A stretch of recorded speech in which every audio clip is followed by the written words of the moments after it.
You're listening to the Hunt Stealth Podcast. I'm your host, Ryan Uffens. Enjoy the show. Excited to have Jarret Johnson on the podcast. Jarret is a retired NFL player. We'll get into a little bit of that. He is an outdoorsman. He is a girl dad and a wannabe chef. And also the owner of a Black Rifle Coffee Company as well. Out in, remind me again where you're at.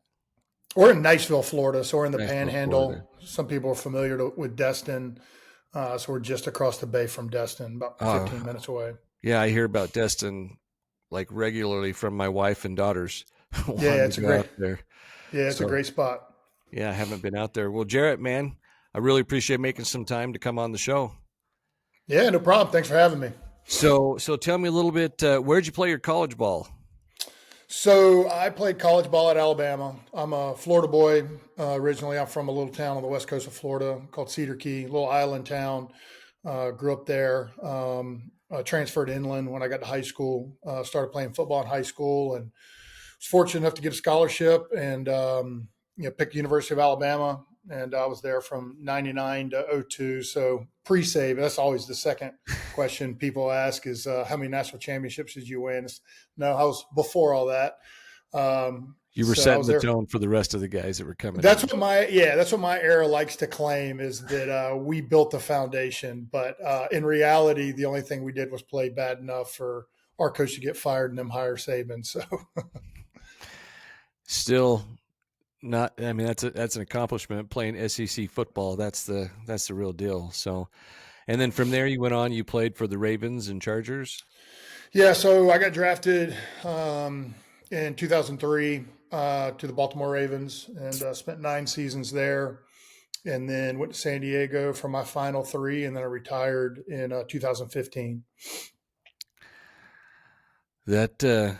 I know there's a couple guys I know that have played in the NFL, and that is not an easy life. I mean, it's fun to watch from the outside, but the beating that it takes on the body is unreal for sure. Yeah,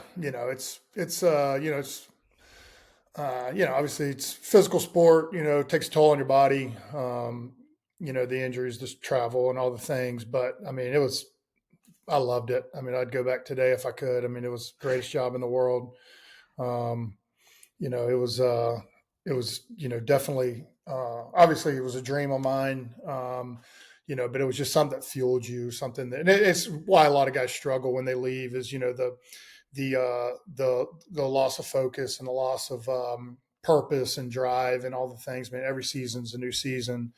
Every game's a new game, every play's a new play, and that's good for the mind to be on that path. And the guys get out, and then there's nothing and there's everything. You know what I mean? You can literally go in any direction, and that's why it's so hard for guys, similar to guys getting out of the military.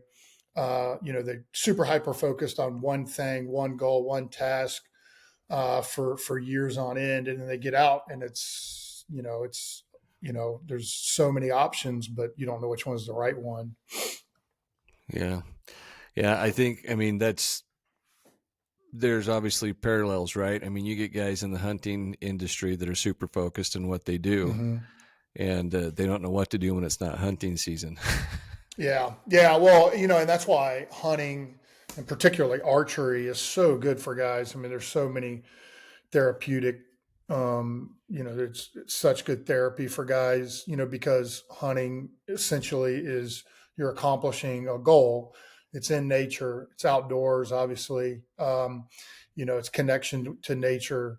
And it can be physically rigorous. So all those things are good for the body, good for the mind. And it's why you hear so many guys, especially, back to the military, so many guys that found archery and they say this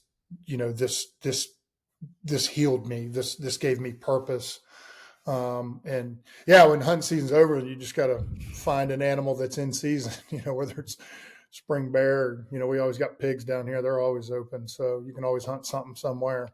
I haven't hunted pigs. I'll definitely have to get after that, but. Oh yeah. Jarret, hey, tell me a little bit about like your love for the outdoors as you were growing up? Like, when did you kind of get started in experiencing outdoors and hunting and fishing, things like that? Well, like I said, I grew up in Cedar Key, town of less than 1,500 people, island town. My dad was a charter boat captain and a commercial fisherman, so it was just something you did. I mean, you just lived outdoors, and we were, I grew up in the 80s and 90s, and we were latchkey kids, locked outside, go figure it out, playing in the woods, barefoot, dirty kids running around, doing whatever. So hunting and fishing was just kind of who you were. It was just kind of what people did. Um, my dad was not a hunter. He was obviously a fisherman. But he passed away when I was 8. And then one of his buddies stepped in to kind of act as a father figure and get that kind of that role model. And he was a big hunter, big turkey hunter. Spent some time out west in Colorado, and then he also worked on in the 70s. He worked on the pipeline in Alaska, so he'd spent about 10 years up in Alaska, done some moose hunting and caribou hunting and all that stuff. So he's the one that really exposed me to hunting. Fishing was, it was what we did for a living, so that was just kind of whatever. Hunting was much more of a hobby, and it was cool. Even though I was from a small town, definitely lower middle class, working class type family, I got exposed to a lot because of his knowledge of, all the different places he had hunted and, elk hunting out west. So I grew up with those stories. Also, my mom has a sister who lived in Missoula, Montana, and my mom every summer, starting in 4th grade, she would ship me out to Montana, and I would live with my cousins in Montana, and so I got exposed to the West at a young age. So, for a poor kid from Central Florida, I was actually exposed to quite a different, a pretty dense variety of types of hunting, and that's where my passion of hunting started. That's cool. It's cool that you're able to have people that come into your life that are able to kind of introduce you to different things. Like for me, I'm new to hunting. I kind of similar. Didn't grow up with anybody. Dad didn't hunt. Nobody in my family hunted, but it just became something that when I started with my boy 4 years ago, I went out and I'm like, why have I not done this I know. Yeah. forever? Yeah. We grew up, we spent a lot of times, like our family spent a lot of time on the lake. We were wakeboarding, barefooting, skiing, all those different things. But there is something else about being like out in the wild, where it's like Hmm. you and Mother Nature and you're trying to track down an animal that's built not to, they don't want to be found, you Yeah. know, they're a prey animal for sure. Well, I mean, it's something that's primal, especially to guys, exist in women as well. But there's something primal and natural about, pursuing and taking game. And it's the same reason, you can give a little kid who's never had any interest in fishing and cast his rod for him and hand him the rod and teach him to reel. And if he gets a bite, there's going to be a shot of adrenaline when that fish bites that hook. And it's like, well, why? I mean, if you were standing on the other end and pulling on the string, he wouldn't really care. But if a fish does, there's something primal. I believe this. There's something primal and instinctual to human beings that you are providing another meal, and that excitement is just natural. So that's why hunting is so special, and people get that therapeutic. They have like a sense of connection not only to nature but to themselves because of that aspect. And it's, as we advance through this modern age and we get further and further disconnected from the natural world, you numb all those instincts. But if you find a way to trigger them, they will come out because they're it's in us to provide sustenance to continue life. Yeah. I think back, about like the mountain men, right? I mean, we live in an age now where it's like when you're hungry, you walk to the fridge. You Right.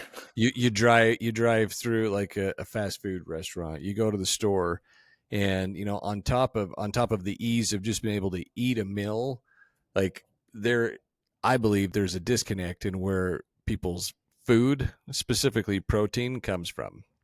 Oh yeah. Because they just, you talk to people and they're like, how could you hunt? And I'm like, well, you just had a cheeseburger. Do you know what the freaking crap that cow went through? I mean, Right. a lot of the times when people sit down and watch how beef turns into burger, the animals aren't treated great.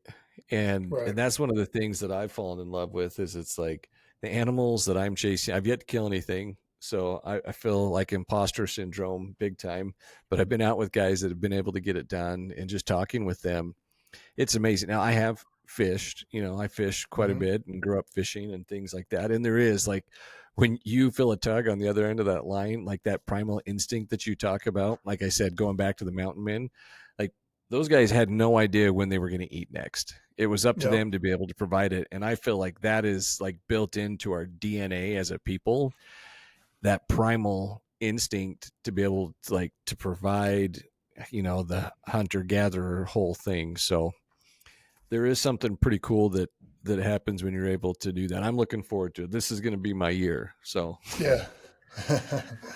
what That's awesome. what go ahead. Oh no, I was going to ask you what state you're in, like what type of hunting you're doing. I'm in Utah. Oh, Yeah. okay. Well, Yeah. it's a good So place to be. yeah, I started out archery. It's the only thing I've done, probably the only thing I'm going to do as far as, chasing ungulates go. But Hmm. yeah, I mean, primarily we're trying to chase down elk. And the more podcasts that I've done, I've realized how many things I'm doing wrong. So it's been a great learning experience, if nothing else, for me. But it's fun to be able to talk to people that come from all these different walks of life, and share their passion for hunting and the outdoors. Yeah, But for sure. yeah, we're going after some mule deer. Dustin, who you were talking to, we're going out with his cousin. He put in. We'll find out here in the next probably month or so, or maybe two, if he gets. He went in for a limited elk tag, and we're going to go down and try and help them chase. And I think we all put in for mule deer in the event we're out helping him and stumble across one down there. Oh, nice. So yeah, we've done that, and then Perfect. I'm gonna go do like a fall bear hunt. I think I'm gonna go up to Idaho or Montana. Sorry, Montana, and do a fall bear. So Okay. yeah. What about you? What's your favorite animal that you've been able to chase? So, I mean, I'm obviously in Florida, so we're pretty limited on the amount of game. Obviously do a lot of deer hunting, and it's in the South. It's way different than out west. But deer hunting, do a little bit of turkey hunting. I've done a little bit of everything. I was into duck hunting for a while. When I lived in when I was with the Ravens, living in Maryland, before I had my kids, I was doing a lot of duck hunting and deer hunting up there. It was phenomenal. Um, um, ecosystem up there, this Eastern Flyway, and got into goose hunting, and that was really my first time really being exposed to waterfowl. But on a day to day, year to year, it's pretty much deer. We shoot hogs because they're a nuisance down here. Um, but I prefer the Western style of hunting. I like to work out. I try to keep as fit as I can, and just the hiking aspect, the we do mainly public land here. You have to have a lease or be in a club or something. You can do I do some public land hunting for turkeys, but there's just a lot of pressure, a lot of people, and you'll be scouting an area and get some birds locked in, and you go in there to hunt them, and some guy is parked where you wanted to set up to call birds, and so it can get frustrating. Um, but but yeah, that's pretty much primarily what we're doing down here is just deer and turkeys. Have you been out elk hunting at all yet? Yeah, so the first time I went elk hunting is with my family in Montana when I was a kid, and my uncle, he was born and raised from Great Falls originally, but born and raised Montanan, and we had horses, and we did a bunch of pack trips in the summertime. Well, I got to stay a full year. I lived my eighth grade year with them, and got to go on a couple pack hunts with them, with my uncle and his two buddies, and then me and my two cousins would tag along. I was too young to have a tag, and we were kind of more assigned to watching the horses. But that was my first exposure to elk hunting. And they were old school. This was in the '90s, early '90s, and they're flannel shirts and wool pants, and this is before the Sitka Kuyu days. But it was my first exposure to it, and I loved it. I mean, I love horses, so that was, probably the thing that I was more interested in was the pack string more than the elk hunting at that age.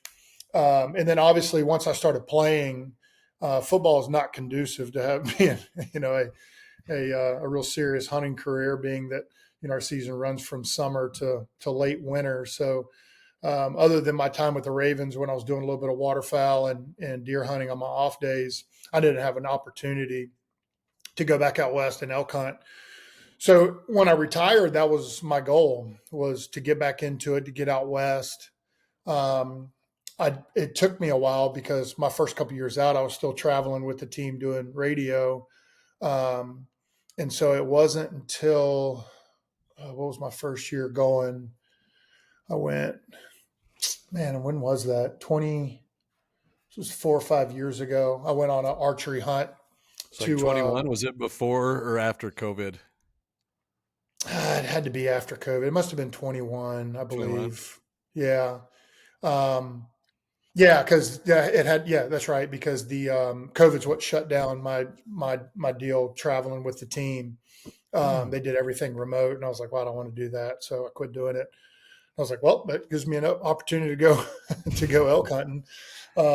So 21, I went to Southwest Montana, down around Dillon, Montana. Went with a guide, obviously.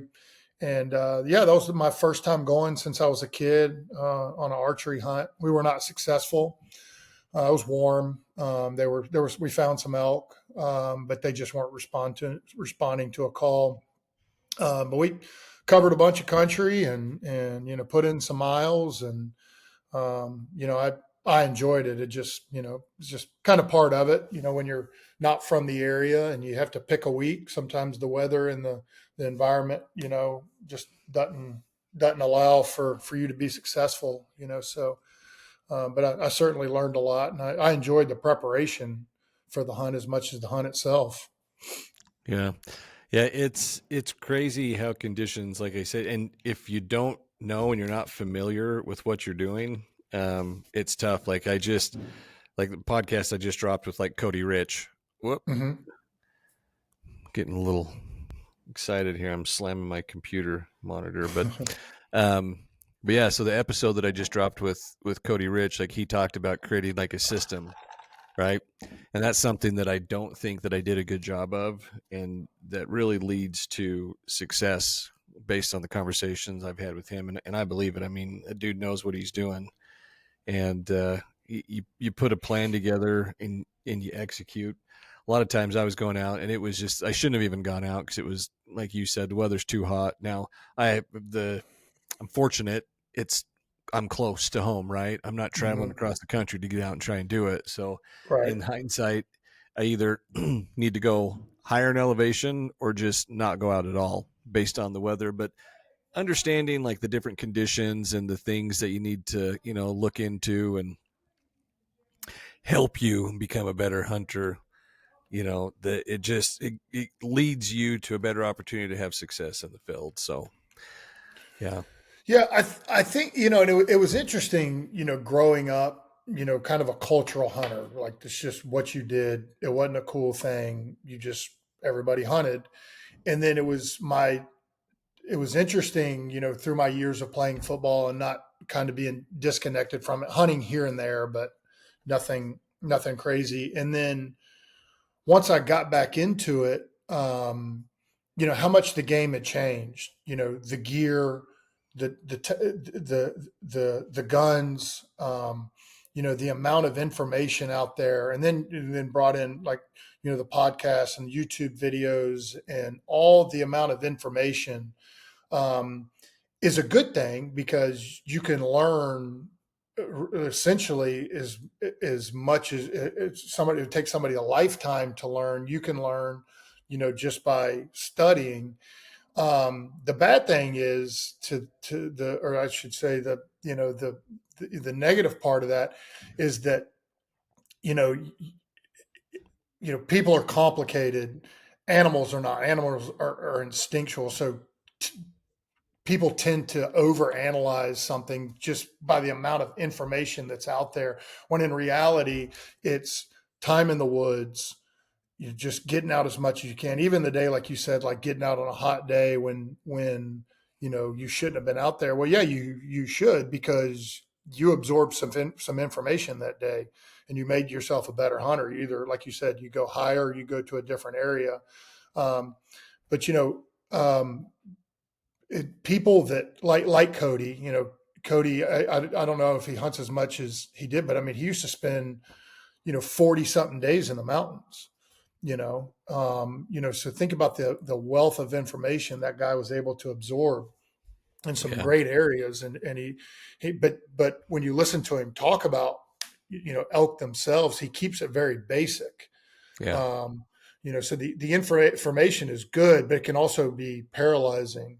And I think that just the amount of time, just the more you can get in the woods and hunt, and I like to relate turkey hunting to, or elk hunting to turkey hunting. They're very, very similar. Um, and people like to say, oh, don't go when the wind's blowing, or don't go when it's raining. Turkeys don't gobble in the rain. And the guy that raised me was the best turkey hunter I ever met. And he killed them in a rainstorm. Them stomped them through a swamp. They won't cross water, and he's killed them standing in 6 inches of water. But no, do they do that all the time? No. But the reason he did is because he was in the woods. Like, he was going regardless. If it was hunting season, he was in the woods. And life doesn't always allow you to get out that much. But if you have the time and you have the access, the more you get out, the better hunter you're going to be. If you're chasing big game out west, you know your glass is only as good as your tripod. That's why I run the Muley Maniacs Canopy Pro Carbon XL. It's lightweight, rock solid, and built for the mountains. Whether you're chasing high country mule deer or late season elk, this thing never quits. Muley Maniacs are built to last and come with a lifetime warranty. Right now, you can save 15% off your order with code STEALTH at muleymaniacs.com. That's muleymaniacs.com. Built by hunters for hunters. Yeah. I think sometimes, like, I think of when I had an interview with Donnie Vincent, and like that Mm-hmm. dude, like, disappears. Like, Yeah, yeah, like he's gone for months on yeah, end. yeah, And I mean, the amount of information that it's the same in anything in life. Like, the more, like, you can research all you want to on YouTube, you can listen to all the podcasts you want, you can watch all the Instagram reels that you can consume. But at the end of the day, like, you got to have boots on the ground. that's right. I mean, I work in sales for a living, and it's the same thing. Like, I can read all I want to about sales and business and marketing and things that work and things that don't work. But until I go out and start having a conversation with the business owner, it does not matter That's right. what Yeah, I've read about selling, yeah, because sometimes it's just like pound salt. And it's like I said, it relates. And sometimes you go out to try and find an elk, you don't find elk. You go out, yeah, try and get them to bugle, get them to talk back to you. They don't talk back to you. yeah, Some advice that was shared, another episode that I've never done is, but like, go out at night, like in your truck, like if you can drive, like just drive around and do a bugle and see if you can find where they're at. And a lot of times, like in the evening when they start bugling, it's dark, so you're typically not going to be out walking around. But right. if you can get in a truck and drive and bugle and get someone to back, now you know what canyon they're in. And Oh so yeah, you go back, drive up, get ready in the morning and go try and chase them down. So there's so many little tidbits of information. I had never heard that, and I don't know why, but I had never heard that. Now I'm hearing it from multiple people are telling me, like, oh yeah, well, that's something that, that's what all the successful guys do. And I'm going, all right, well, add that to my list of things to do. But yeah. But yeah, it's a ton of fun, and that's the thing that I love about it too is like it's a grind. Like once I decided I wanted to start elk hunting, like I went through a transformation in my body. Mm-hmm. I mean, I was overweight. Technically, my wife called it like skinny fat, right? Where I just got the belly Yeah. fat and all the other stuff. Oh yeah. But I started, working out and training and throwing packs on. It's like I threw my ruck pack on and went and did I think like 4.3 miles on Saturday morning. And if I'd had started that like 4 years ago, I mean, I remember the first time like a mile rucking was tough. Yeah.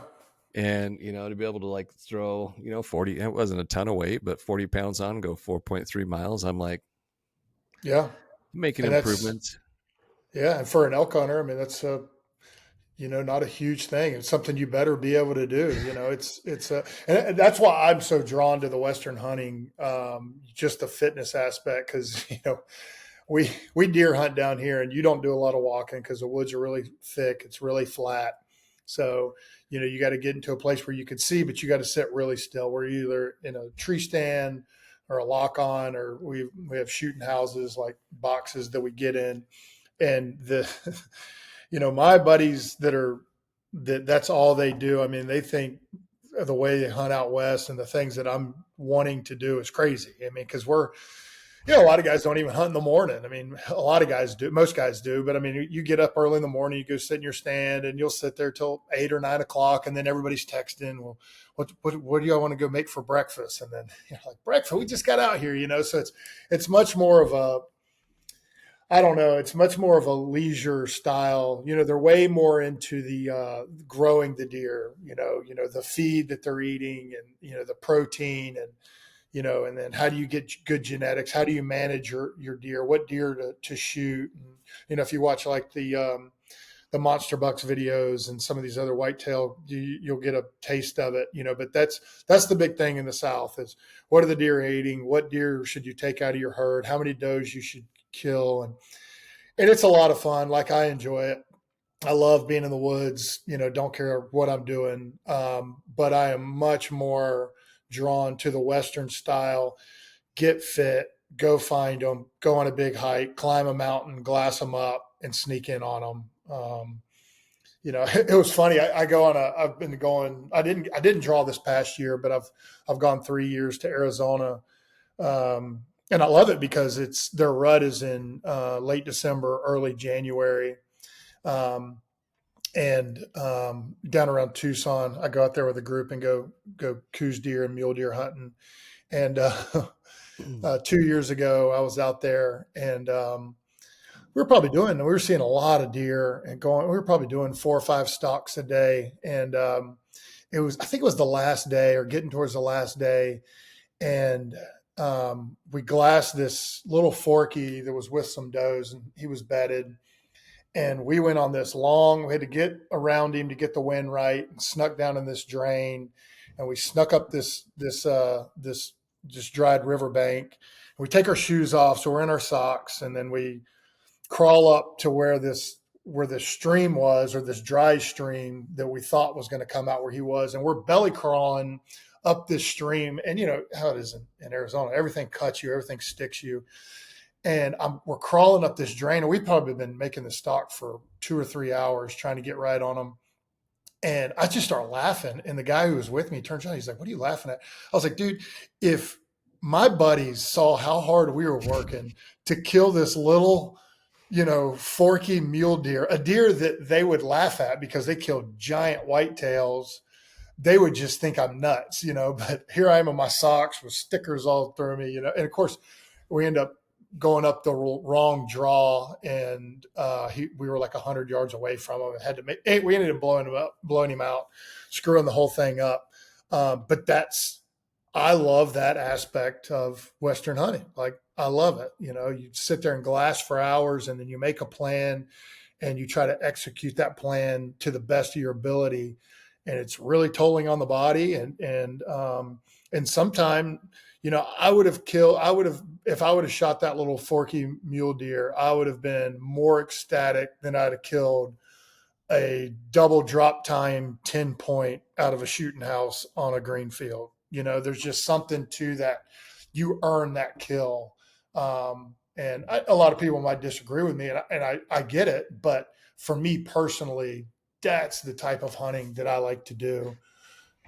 Well, and everyone, has the right to hunt how they want to.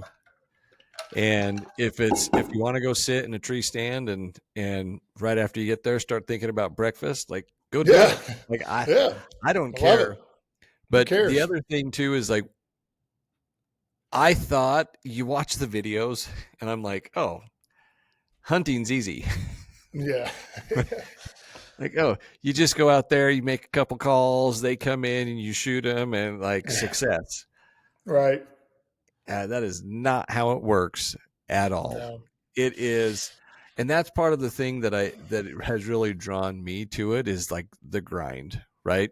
Like Hmm. you have to be physically, you have to be mentally, and you have to be like emotionally conditioned because, like you said, like there's times where you're out there, my son. I've told this story a couple times. I won't like go through it, but we're grinding through like scrub oak and deadfall that's like waist high, and we're going up an incline that is like way steeper than what we should have been climbing. And we both kind of just start laughing, and we're like, we knew there was going to be nothing up there, but we're Yeah. like let's go How do see, you know? let's Yeah, go let's make go check it sure, out. let's go make Yep. sure. And we just start laughing, and I'm like, are you having fun yet? And we had a blast, and then we had a storm that came in and just beat the snot out of us right there. But it was a ton of fun, and it's like you said, I say, hey, I shouldn't have done that, but I'm able to make memories with my boy that are, I mean, they're going to last a lifetime. We're never going to forget that. Oh, And we've yeah. gone through a grind for the past 4 years in our hunting experience, and I kicked myself for not doing it earlier, but had I been doing it earlier, I probably wouldn't be doing this podcast and having the fun that I'm having. But we spent a lot of Yep. time. I coached him in baseball, and we've spent a lot of time together. Like all my kids, like I've got my boy, my two girls. Like we've done so much with them, and just doing that type of outdoor stuff wasn't part of it. But the memories that we're creating, and I'm looking. My wife fights me on this, but we've got two granddaughters. One's like not even a month old yet. The other one's about 2. But I ask her, I'm like, you want to go kill an elk with Papa? And she's always like, let's go. Like, yeah, let's go do it. Yeah. Yeah. So she likes to keep her in like pigtails and dresses and stuff like that. But I think I told her, I'm like, you can do both, right? You don't have to be one or the other. But Yeah. it's a ton of fun, and like I said, I mean, you're just making memories that will Hmm. last a lifetime. Yeah, for sure. And and when you talk about climbing that steep ridge or whatever, I mean, what do they call that? Type 2 fun or whatever. I mean, you do something really difficult, something that is grueling on the body, especially if you're doing it with your boy or somebody, a group of friends, or somebody that's close to you. I mean, you're gonna remember that. Way more than going to sit on a beach somewhere, or going skiing. All those things are great, but there's something to accomplishing a really hard task, with somebody that you're close to. Mm. I got to go.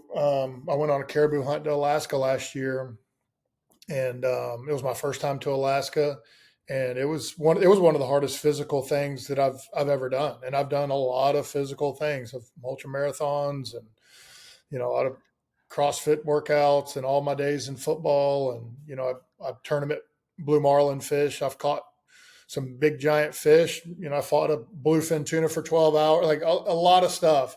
Nothing was more physically demanding than getting to killing and packing that caribou out.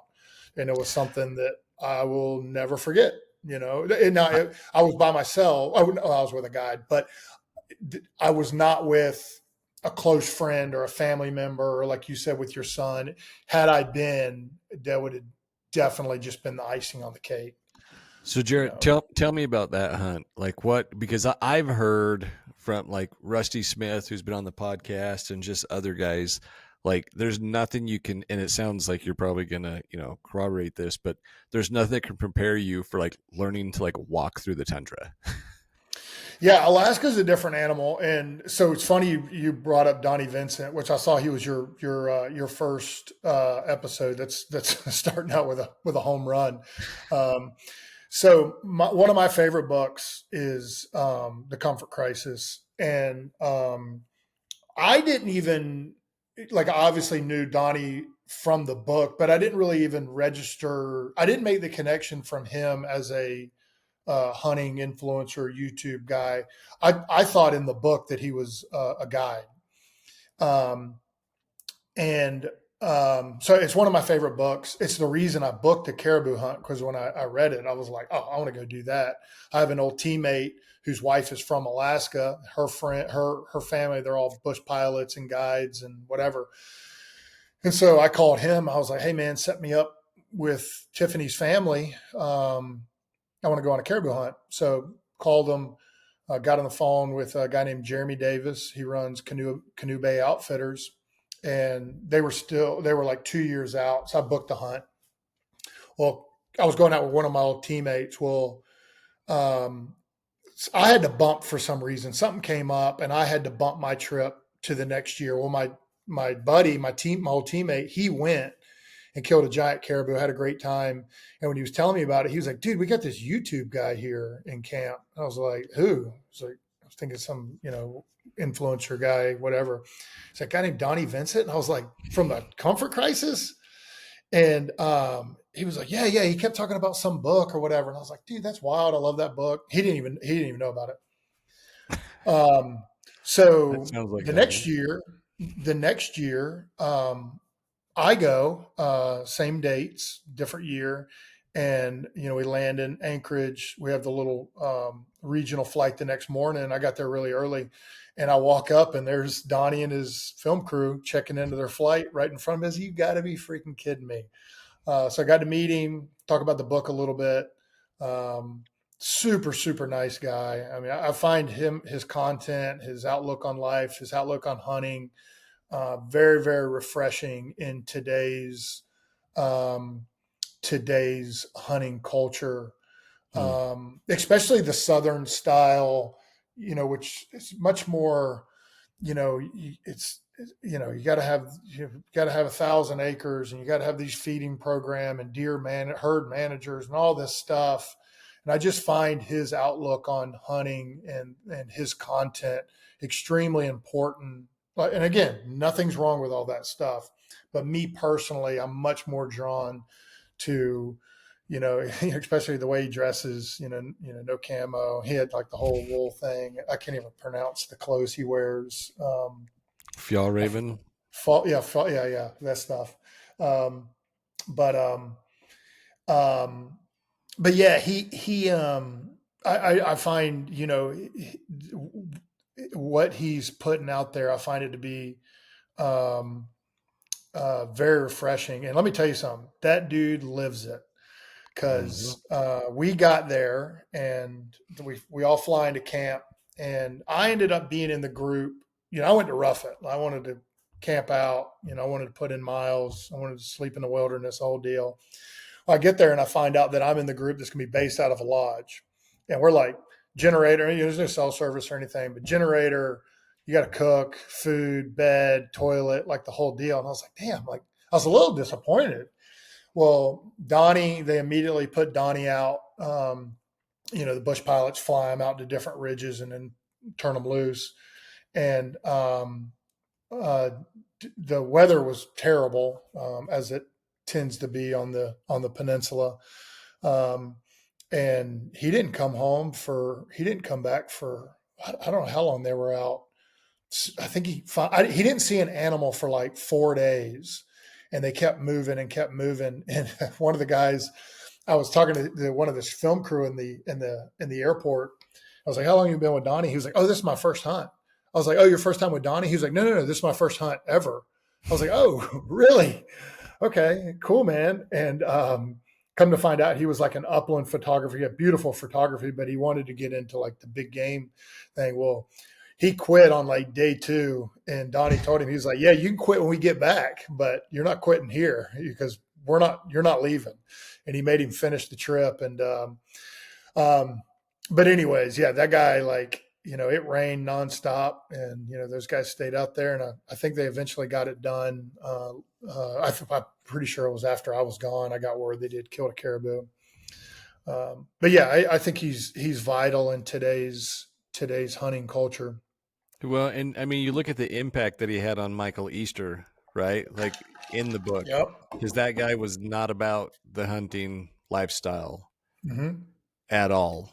And now he's out, changing people's lives. And I mean, the guy, he was a journalist, right? Yep. Kind And of a a drunk. similar. What's that? And a drunk. Yeah. Yeah. But how many people, how many people have they been able to influence, whether you hunt or not, but just, you know, having connection to the natural world is, so crucial in today's world. And, whether you hunt or not, whether you're just aware of where your food comes from, and if you're fine with that, that's fine. But, going back to what you were talking about earlier with that hamburger, where did that hamburger come from? How was that animal raised? How was it processed? How did it feel when it was processed? There's something about hunting, going and pursuing your game and packing it out, cleaning it, and eating it. I mean, there's something to it, and I think it's extreme. And the Cam Hanes and all those guys, Joe Rogan. I mean, all those guys have brought people, whether they turned into hardcore hunters or not, but at least they are turning and looking at, where your food is coming from, how are you living, and it's why Comfort Crisis is one of my favorite books. Yeah. Yeah. I think it's good to kind of spend a little bit of time and do some introspection on the things that, and the values that you have personally. Mm-hmm. Yeah. And that's a great book. One of my favorites as well. But yeah, it's so, okay. We talked a little bit about Donnie and them being out there and they didn't see any animals. Tell me, like, how long did it take you to get on your caribou? Just walk me through a little bit of that, if you would. Yeah. So real quick, I learned that there, you go to the islands, you're on island time. I learned that there's a thing called Alaska time, and because it was a 6-day hunt. And you have 2 days of travel. You fly to Anchorage, which takes a day, and then you're in Anchorage. You have your regional flight, and then so we get into Sandpoint, which is the little town we were in. It looks just like Dutch Harbor on Deadliest Catch, looked identical. Just a commercial fishing village, a lot of local, indigenous people, and everybody else is crab fishermen. And so we get there, and the bush pilots are meeting everybody, and it was blowing probably 30 or 40, and so they told us that it was blowing too hard to fly that day, and we're going to go into town and stay at this hotel. So we camped out there for a night. Got to party with the locals. So if you're looking for a business opportunity, open up a bar on a island fishing town. Monday nights are slammed, and I was like, "Holy cow!" I mean, the whole village was in that bar, and so, anyways, had a good time with the locals. Next morning, sat around waiting. Finally, they came and got us, and got into camp. And that's when I found out that I was part of the crew that was staying in the lodge. And we spent the whole first day just sitting around. We'd play cards, no TVs, no cell service, no nothing, which was great. Sighted in our rifles, played cards, and everybody else is getting shuttled out to their areas that they're going to be hunting. And I found out, I was talking to one of the guides. I was telling him, I was like, man, I'm a little bummed out. I'm staying at the lodge. And he was like, dude, staying at the lodge does not mean it's easier. It's just different. I was like, well, what do you mean? He was like, well, we hunt out of boats. He was like, we're the guys that are, in spike camps are at elevation. He was like, you're going to go by boat and you got to make big climbs. So I found out that they took the more in shape guys and left them in camp. So I don't know if that was a compliment or not, but that's what we did. So anyway, so the first day, got up early the Take it next as a morning. compliment. I took it as a compliment. Yeah. So And I got paired with a guy from Texas, a guy named Dylan, and he was an awesome guy. And he had done a lot. He had been on an archery moose hunt, and he'd been sheep hunting. He'd killed a handful of elk. Um, and so he'd done a lot. He was from Texas, so he'd done a lot of, all his Western hunting was obviously destination guided hunts. So the first day we go out in the skiffs, in the little John boats, and we go across the lake and go up to this river, and then you pull up in the marsh, and then you got about a mile walk through the marsh, and then you gain a little bit of elevation. You get up in the alders, and they kept telling us how terrible the alders were. And I had no idea until we got in them, and it was unbelievably thick. It was horrendous getting through the alders. And then once you get above that, then you're more of the tundra, the tussocks or whatever. And everything's wet, and so, so what I'm saying is there is no good terrain. And so we hiked back in this up this draw, and got a little bit of elevation, and there were some really high mountains around us, and then we were back in this bowl where the caribou normally were. We hiked all the way back there, and they weren't there. And so we crossed over the ridge, and we're glassing the next canyon over, and we ended up spotting them clear on the other side of that canyon, and they were up really, really high. And we were contemplating going for them that day, but it was already late in the day, and so we decided to head back, get a good dinner. We're going to come the next day. So the next day we took the river further down. So we went 2 canyons down, and we hiked up this canyon, same thing, through the marsh, through the alders. We turned and went, I don't know, it was probably 1,500 foot climb up this really steep ridge. And so our goal was to drop over the top of where we had seen the caribou the afternoon before. And it was gnarly. I mean, it was a really tough climb, but I was in shape. I felt really good. I definitely wasn't prepared with my gear. They kept telling me to bring waders. I was like, wait, what do they mean waders? Like, what are we, duck hunting? And I got there, and I was the only one in camp that didn't have waders. And it was a huge mistake. Because everything's wet. We probably had 4 or 5, river crossings or stream crossings. So I got wet immediately. And then obviously we made that steep climb. I'm sweating. And so I was soaking wet by the time I got to the top of the ridge. But yeah, we got back there and found them. They had moved further back in the canyon, back in this bowl, and made a stalk on them. We were rifle hunting, so didn't have to get too close, but ended up getting close enough and getting set up, and 2 beautiful bulls, had a bunch of cows with them, and I was shooting the guy that raised me that I spoke about earlier. He was kind of a at-home gunsmith. He was a kind of a do-it-yourself guy, and he had built me way back in the day when I was a kid, or when I was in high school. He built me a Wildcat. It was a 338-06. Took a 30-06 round, necked it out, 33 caliber, and that was going to be my elk gun. And it was an older gun. He liked those old Mauser actions. And I had practiced with the rounds. Were really expensive. They're hard to find, so I didn't practice a lot with it because I just didn't have enough time. I didn't have enough rounds because it took me forever to find somebody that would load them for me. And I get set up. My shot was 480 yards, and I had shot to 400. I had not shot past that, and I just kind of Kentucky windage. I was just hold it a little higher, and I missed. Well, I go to cycle around, and my gun jams, and so then you go in that panic. You're like fumbling around, like trying to get this bullet, chambered so you can fire off another round. Well, the caribou were running around, and Dylan, the guy I was hunting with, he hit his, and his was still standing there. He just kept pumping rounds into him. So rounds are still going off, and my caribou, he's booking it. And so he finally stopped. The guide ranges him at 680 yards. I'm like, 608? Like, what am I doing? I just missed it. 480.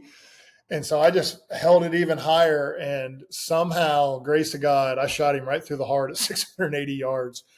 And yeah, so got extremely lucky. Yeah, it's and that gun is one and done. I after that I retired it. I got a story. I can honor the Mr. Harry who raised me, and that That's rifle. awesome. I actually broke it. I broke the buttstock off on the pack out. I had it strapped on my pack with those giant horns, and I don't know how many pounds of meat. And I slipped down a muddy, steep embankment. When I fell on the gun and it broke the stock off. So even more of a reason to retire it. So That's awesome. yeah, Jarret, yeah, I'm going to try something here. I haven't done this before, but I've got your Instagram page pulled up here on my laptop. I'm going to see if I can share my screen so folks we'll see if this translates over to the YouTube version. yeah. But That's it. anyway, I don't know if it's recording this or not. I may have to go back and edit it out, but dude, that is a beautiful bull you had taken. Yeah, he was, and I did not care how big it was. I was not going trophy hunting. I just wanted to kill a caribou. And when I got there, it just so happened to be the caribou. I didn't know this. There's 27 separate caribou herds in Alaska. There's only a handful. Most of them migratory. This was not a migratory herd. They just kind of This is us going through the alders. This was, yeah, we were. It was super nasty right there. Well, like Yeah, I said, I hope this translates and I'm able to share it. But if not, I guess we'll figure it yeah, out. yeah, But anyway, yeah, dude, that looked like a riot. A lot yeah. of work. It was a lot of work. It was, yeah, the pack out. We started after we got them cleaned up and all packed up. It was probably about 5:30. It got dark at that point, probably about 8, I believe. And right when we started walking out, it started raining, got really foggy, and just the hike back up the ridge, which we were kind of side hilling, um, almost smoked me. And when I got to the top, um, I don't know, I was kind of getting in that zone. You kind of go in the spirit world. When you're about to do something really, really difficult, you get super hyper focused. And there's a little bit of worry, a little bit of doubt, but you have to make it. That's kind of where I was, because just getting to the top of that ridge was extremely hard. And the guys just kept saying, they're like, yeah, wait till we get in the alders. They just kept talking about the alders. And they were like, and they didn't want to be in the alders after dark because of the bears. And sure enough, Dylan, it took his caribou a little longer to clean. He didn't train the way he normally does, so he was moving pretty slow, and so the pack out took way longer than we needed to. Took way too many stops, and we got to the alders after dark. And it was funny. Right before we got in the alders, we were sitting up on this ridge. It was like the last high point where you could see the river bottom before we got in the alders. And I'm just kind of sitting there on my pack glassing. And I was like, what? I see an animal down there. I was like, what is that, a moose? It was kind of dusk. It was pretty dark, but I can just see a black figure moving real slow. And the guide looks and he was like, no, man, that's a bear. And that's a giant bear. And that's right where we're going. I'm like, oh, great. So I added a little extra motivation. You got, 80, 100 pounds of meat on your back covered in blood, in the dark. It was definitely motivation to keep moving. Yeah. Yeah, dude, looking forward to having some experiences like that. I mean, you don't want to have to worry about getting mauled by a bear, but Yeah. also means you had some success. That's right. I would highly recommend Alaska. I mean, everybody says it, but Alaska just does something to you. I mean, it is so big and so vast, and it's just, I mean, you want to talk about connection to nature. I mean, everything is reliant on nature, the wind, the tide, the rain, what the animals are doing. I mean, even our travel, everything, our boat travel, when we left in the morning was all predicated on the tides, when we were coming back, whether bush pilots could fly or not. It rained, I bet 15 times a day, just different little thunder squalls coming through or different rainstorms coming through. And the sun would be out, and then 10 minutes later, it'd be a torrential downpour. So you had to have your gear right, but Alaska does something to you, even from somebody from out west. It's just different out there. It's not something you can just wing. No, there's a lot of people that do it. There's a lot of people that go, do it yourself hunts, and they have success. You definitely do want to do your research and get some good local knowledge. I would recommend for your first time going with a guide if you can afford it. But it's I would love to go back and do it yourself DIY hunt. It'd be just that much more rewarding. I don't know if I would have the success, but it would be cool. The sense of accomplishment of doing it with a guide. I can't imagine the sense of accomplishment if you do it yourself. Yeah. I got some guys that help people get set up to go DIY caribou hunts. I'll make some connections for you after we're through here. Yeah, for sure. That'd be great. Yeah. And they're not crazy expensive, but they kind of just have everything set up for you. And then you got to go in and do the work yourself. But right. Yeah. I'll make some connections.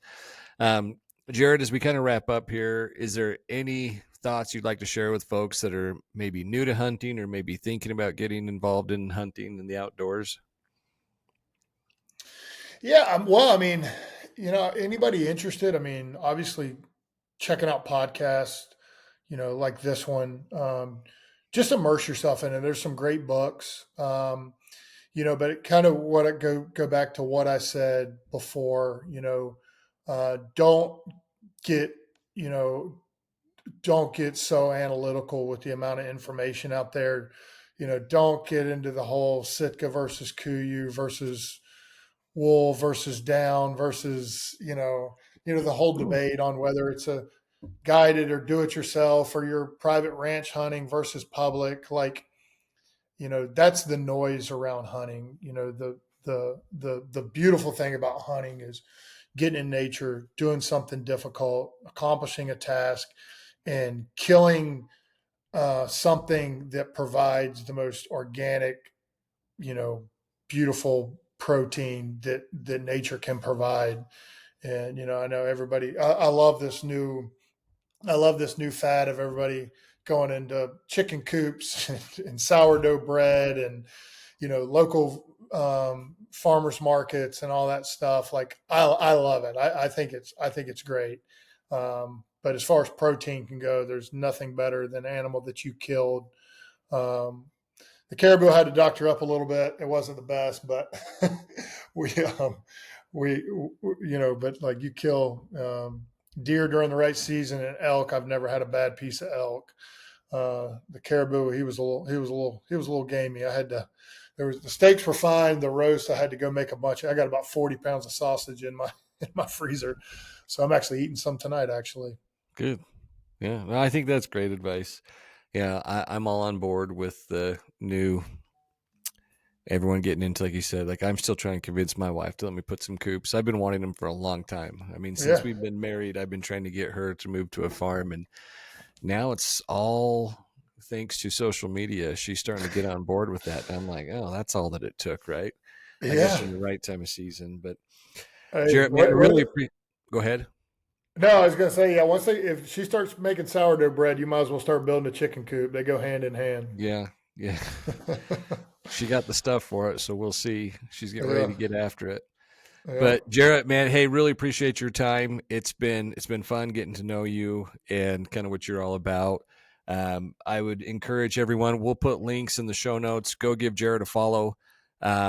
If you feel like you've learned something from this podcast, if you would please share it, send it to a friend, tag somebody if you're seeing this reel on social media or wherever it is that you're seeing it. But I appreciate everyone spreading the word about the podcast. We have a ton of fun doing this, and we're able to get great guests like Jarret to come on and share just, their information and knowledge and their love for the outdoors and hunting. So again, send it to somebody, share it, and stay safe, and God bless.